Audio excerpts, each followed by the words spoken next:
વૃદ્ધિમ કર્ણાટકે ગતા ક્વચિન ક્વચિન મહારાષ્ટ્રે ગુર્જરે જીર્ણતામ ગતા. હું દ્રવિડ દેશમાં ઉત્પન્ન થઈ છું. કર્ણાટકમાં મને વૃદ્ધિ મળી. મહારાષ્ટ્રમાં કોક જગ્યાએ મને સ્થાન મળ્યું. કોક તુકારામ, એકનાથ, મીરાબાઈ.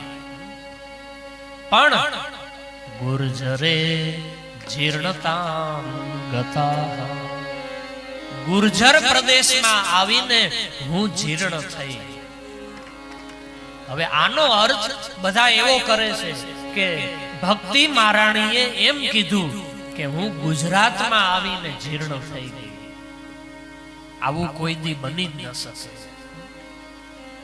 ગુજરાતમાં આવીને ભક્તિ કોઈ દી જીર્ણ થાય જ નહીં. કારણ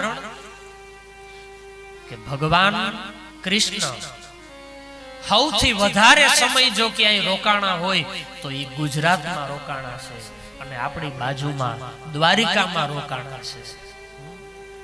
ભગવાન દ્વારિકામાં 100 વર્ષ સુધી રહ્યા. 11 વર્ષ અને 52 દિવસ ભગવાન ગોકુળમાં રહ્યા. 14 વર્ષ ભગવાન મથુરામાં રહ્યા અને 100 વર્ષ ભગવાન દ્વારિકામાં રહ્યા. અને ગુજરાતમાં જ્યાં ભગવાન દ્વારકાધીશ 100 વર્ષ સુધી બિરાજમાન રહ્યા હોય ત્યાં કોઈ દી ભક્તિ જીર્ણ થાય? આય કોઈ દિવસ આપણી આ ગુજરાતની ભૂમિમાં ખાલી નહીં જતો હોય.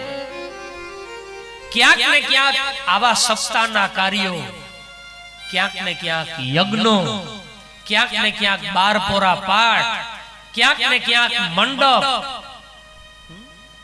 અને આય કોઈ દી ભક્તિ જીર્ણ થાય? પણ ગુર્જરે જીર્ણતામ ગતા.